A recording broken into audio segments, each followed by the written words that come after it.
Мынау Германияның Мюнхен қаласында бүгін жиналыс болып жатқан жердегі фотолар, лагердің куәгерлері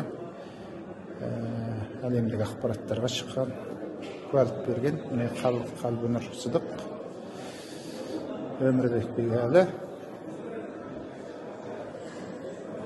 Өмір Бегәлі деп жазылады. Ербақыт Отарбай,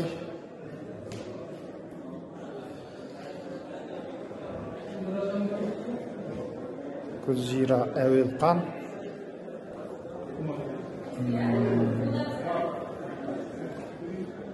Бақтәлі Нұр,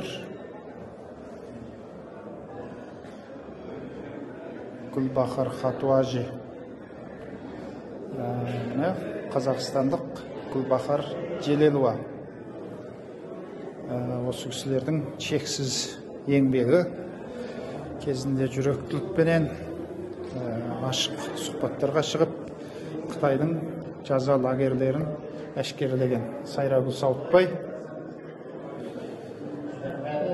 Орынбек Көксебек бауырымыз, Батыр бауырымыз, осы жігіттердің, осы қыздардың фотоларының бәрі осы жерде Германияда залда Тұрсынай Қазақстанға келіп, одан Америкаға шыққан қазақтың келіні Тұрсынай Зияудин, Мейіргүл Тұрсын, Зумрет Дауд, әзірге дейінгі лагердің куәгерлері, үлкен құрметке татитын